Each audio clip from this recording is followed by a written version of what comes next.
Okay, we're live, Leader. Thank you very much. First of all, deputations. I'm not aware of any deputations. Is that correct, Kevin? That's correct, Councillor Manns, no deputations. Good.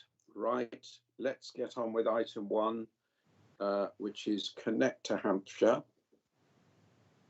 And who's speaking on that? Yeah, that's me, Leader. So that's you, Rob, isn't it? Yes. Yeah, so nothing's changed since your briefing. This report has also gone to EHCC committee as an update to them. So it's an annual report that we bring to you on the performance of Connect to Hampshire, and we've had a good year in terms of an overall profit that's been made, half of which will be returned to Hampshire County Council. Which was obviously part of the reason for the venture, but it was also about making sure that we had quality staff to go into the various services that need them. So happy to pick up any questions. Any questions at all? Comments? Okay, I approve that recommendation. Item 1. Moving on to item 2.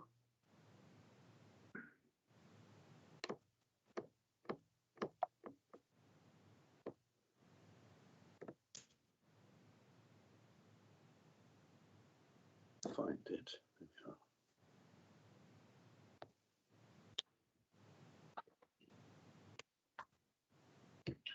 This is the Investing in Yes, Hampshire Fund. I've got it. Yes, sorry about that. Bit of a delay in that.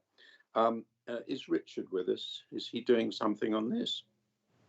Yes, Leader, we've got Richard Kenny here. Yeah, thank you, Chair. Do you want me to introduce this? Just very briefly. Yeah. I know all the detail, but just Yeah. for the record, that's all. Okay. I mean, thank you. I mean, it very suffice to say, really, that Southampton is a key city and key partner of ours in terms of the city council, and DCMS have recently asked for expressions of interest as part of the ongoing processes around the City of Culture bids. Southampton have put their bid in for 2025, and they're looking for support from Hampshire County Council as part of that process, and there's a request in the recommendations for some financial support in relation to that. It's also part of the new arrangements created by the DCMS that the bidding process now is not just for cities, but it also involves collections of towns and also counties. And I think as part of that, Southampton's very keen for its bid to also connect well with the wider Hampshire hinterland. So we're entering into some conversations and potentially an agreement with the City Council in terms of the programming and promotion that might feature in the final bid should they be announced as being successful in September.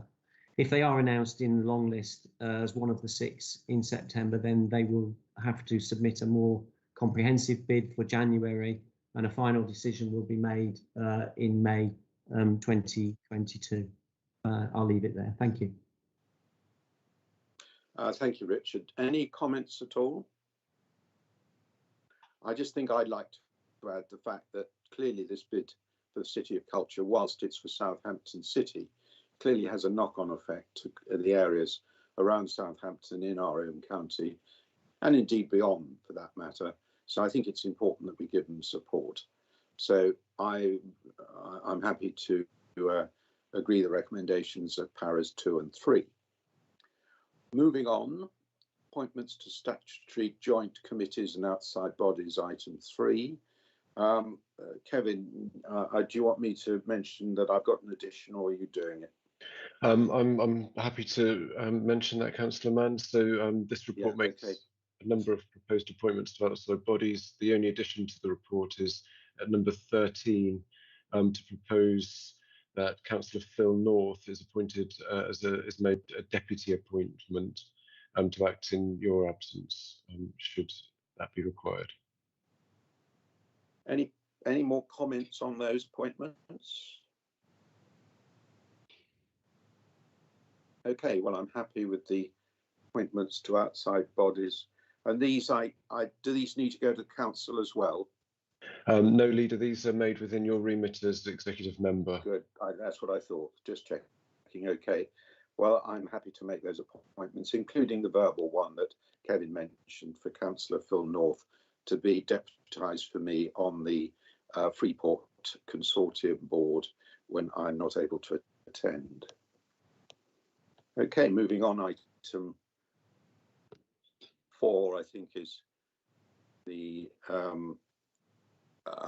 exclusion of the press. I think I'm right. Do we switch the cameras off at this point, Kevin? Yes, if you're resolving to exclude the press and public, we should stop the webcast. Because I'm right in saying that these are confidential matters from item 5 onwards. Correct, yes. So shall I ask the FM team to stop the webcast? Please.